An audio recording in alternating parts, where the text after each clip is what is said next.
इंसान जब कोशिश करता है ना,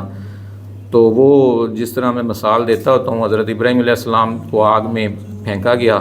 तो कहते हैं कि एक चिड़िया ने वो चूंझ में पानी भरा और वो वहाँ पे रवायत में है, तो वो पानी फेंक रही थी तो किसी ने कहा भी इससे वो आग थोड़ा ही बुझने वाली है। तो उसने कहा कि मुझे भी पता है कि आग नहीं बुझने वाली, लेकिन मैं तो ये कोशिश करने वालों में शामिल होना चाहती हूँ, अपना नाम दर्ज करवाना चाहती हूँ कि जो आग बुझाने वालों में होंगे। तो इस तरीके से हम कोशिश कर रहे हैं कि इंशाल्लाह हमारा जो टारगेट है वो इत्तेहाद उम्मत मुस्लिमा और इस्लाम की तरवीज है, निशात सानिया है, अपनी उस अज़मत रफ्ता को हासिल करना है जो हमारा बुज़ुर्गों का, हमारे आबा अजदाद का विरसा था। मैं ये समझता हूँ कि अगर हम मजहबी तौर पे हम बड़े स्ट्रॉन्ग हो जाएंगे, अगर हम 5 वक्त की नमाज़ पढ़ेंगे जो हमने पढ़नी है इंशाल्लाह, हुकूकुल्लाह में शामिल है, अगर रोज़ा, हज, ज़कात, इखलाक, अमाल हम सब बेहतर कर लेंगे, जो हमें करने हैं, जो हमारा पहला टारगेट है वो हमने करना है, उसके बगैर हम दूसरा कामयाबी हासिल नहीं कर सकते। लेकिन वो करके भी हम अपने मज़लूम भाइयों के साथ नहीं दे सकते। हम वो करके भी अल्लाह की मदद, अल्लाह से दुआएं करके, अल्लाह ने कहा है कि आप दुआ के साथ दवा भी करो, यानी कि जो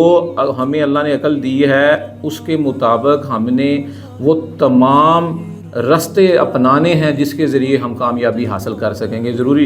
ये एक रास्ता है कि जो हमने अपने अमाल और किरदार और को बेहतर करना है, ठीक है, ये एक रास्ता है। अगर इसके साथ हम जो हमें इस वक्त डैमेज करने के लिए तुले हुए हैं, रोज़ हम ख़बरें सुनते हैं जिससे हमारे हौसले पस्त किए जा रहे हैं, जो हमें तबाह बर्बाद करने के लिए मुख्तलिफ़ टूल यूज़ कर रहे हैं, उनके उन हथकंडों को, उनके उन साजिशों को, उनके उन जो कहते हैं प्रोपेगेंडों को हमने समझना भी है,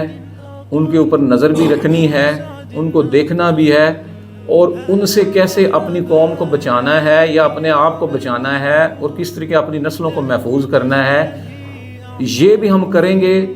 तो ये दूसरा रास्ता हो जाएगा कि हमने अपने आप को भी बेहतर किया, अपने अमाल करदार इखलाक को भी बेहतर किया, अपने हकूकुल्लाह और हकूकुल इबाद भी बेहतर किए, और उसके बाद हमने उनकी साजिशों का दिफा भी किया जिसको हम डिफेंस कहते हैं। तो ये हमारा दूसरा रास्ता है। अब सवाल ये है कि क्या ये 2 रास्ते अपना के हम कामयाब हो जाएंगे? अच्छा, 2 रास्ते अपना के भी मैं समझता हूँ कि शायद हम कामयाबी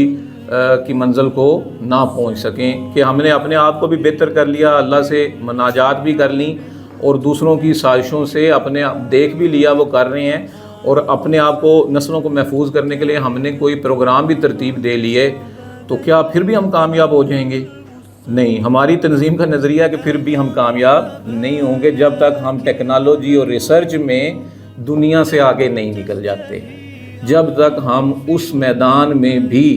कामयाबी हासिल नहीं कर लेते तो हम तब भी कामयाब नहीं होंगे। तो ये तीनों रास्ते जो है, इस पे बेहक वक्त जो है हमें अपनी तवानाइयाँ लगानी है, अपनी जद्दोजहद करनी है, हमें ये ले कर चलना है। और तारीख़ गवाह है कि आप सल्लल्लाहु अलैहि वसल्लम की जब आगाज़ किया था तो आपने सबसे पहले तज़किये से स्टार्ट किया था, अपनी एक जमात तरतीब दी थी, उसके बाद आपने ग़ज़वात में भी शमूलियत इख्तियार की, फिर आपने बाकायदा वो नज़रें भी रखते थे कि क्या वो हमें हमला तो नहीं, हमें हमारे ऊपर हमलावर तो नहीं कुफ़ारे मक्का हो जाएंगे, और बाकायदा आपने वो निज़ाम एक बनाया हुआ था जिससे आपको इत्तलाएँ मिलती रहती थी। और तीसरा, फिर आपने उस वक़्त आपकी हदीस से साबित है आपने इल्म के ऊपर कितनी ज़्यादा तलकीन की है, यानी कि आपने अपने आप को इल्म में बेहतर करने के लिए वो जो कैदी ग़ज़वा बदर में गिरफ़्तार किए थे तो आपने कहा आपको तब छोड़ेंगे जब आप एक बच्चे को 10-10 बच्चों को हमारे इल्म ना सिखा दें। तो ये तीनों चीज़ें हमें सुन्नत रसूल से मिलती हैं, लेकिन हम बदकिस्मती है कि हम जो है ना इस वक्त वो चले गए हैं, कुछ हमारी दावती और तबलीगी जमातें बन गई हैं जिसमें हम सिर्फ एक ही चीज़ को जो है वो कर रहे हैं। मे भी उनके आगे प्लान हों, लेकिन वो सालों साल हो गए हैं वो एक ही चीज़ पे ऊपर नज़र रखी हुई है। अल्लाह करे वो भी अपने तौर पे दीन की खिदमत कर रहे हैं, हमारा ये मकसद नहीं है, लेकिन मेरे ख़्याल में हमें दूसरे रास्ते भी साथ साथ अपने लेके चलने हैं। और इसके लिए हमने इस वक्त तक तो कोई तफरीक नहीं रखी कि इसमें कोई सियासी जमात, कोई मजहबी जमात का बंदा जो है शामिल नहीं हो सकता। सारे इसमें शामिल होकर इन तीनों मकासद के लिए तमाम मुस्लिम इकट्ठे होकर